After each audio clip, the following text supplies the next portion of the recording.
J'en ai rien à foutre du confinement.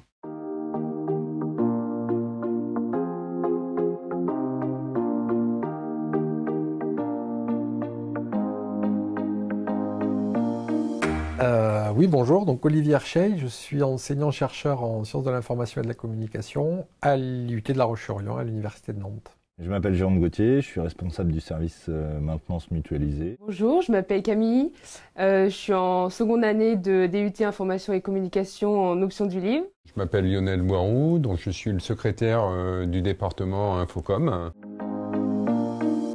Personnellement, bien, et professionnellement, assez préoccupé par le devenir des étudiants. On sent un peu les effets du confinement, le fait d'être seul. Ça va bien parce que les étudiants sont là, les collègues, les personnels enseignants et non-enseignants sont là aussi, ce qui fait que je me sens moins seul dans mon bureau. De devoir faire des cours à distance et de voir le peu de personnes qu'on peut voir pendant les ateliers, quoi.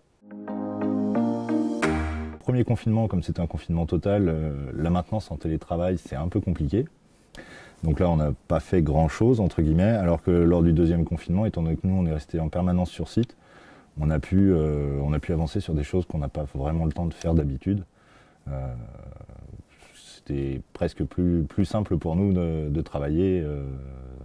On n'avait pas peur de déranger les étudiants. Professionnellement, je l'ai vécu de manière assez tendue, c'est-à-dire qu'on est en permanence en train d'essayer de faire notre boulot au mieux, c'est-à-dire de vous transmettre des connaissances et de vous accompagner sur un chemin de formation qui est compliqué. Et donc j'ai fait mes cours,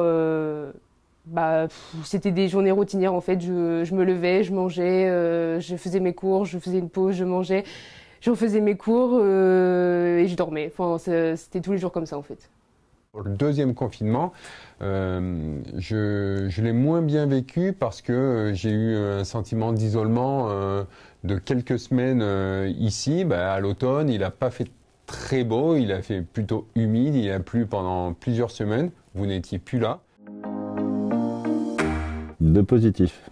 Je ne suis pas sûr que ce soit le bon terme. Que ce confinement m'a apporté de positif. Disons qu'on n'a pas été, je vois pour en discuter pas mal avec les gens de l'administration, nous à la maintenance, ce deuxième confinement nous a quasiment pas impacté du tout. Oui, il y a toujours, il paraît que le mot crise en japonais, ça veut à la fois dire catastrophe et opportunité. Un petit peu d'introspection, un sentiment que la vie ne se déroule pas vraiment comme on l'entend. Il y a toujours du positif. Je pense que le positif de ce qu'on a l'air d'observer, c'est qu'effectivement ça vous permet de créer une espèce de proximité ou de renforcer en tout cas paradoxalement certains types de liens. On doit travailler plus ensemble. Là, pour le coup, vous faites preuve d'une capacité d'adaptation assez stupéfiante. Que tout seul, on n'est pas grand-chose. La vie, elle tient à pas grand-chose. Et donc ça, c'est plutôt bien. Après, voilà, on a vu aussi qu'il y avait plein de choses qui passaient quand même à distance, même si c'est compliqué, dans la mesure où ça reste raisonnable, où c'est pas du 8 heures ou du 12 heures par jour. Donc voilà, les bons côtés, c'est ça.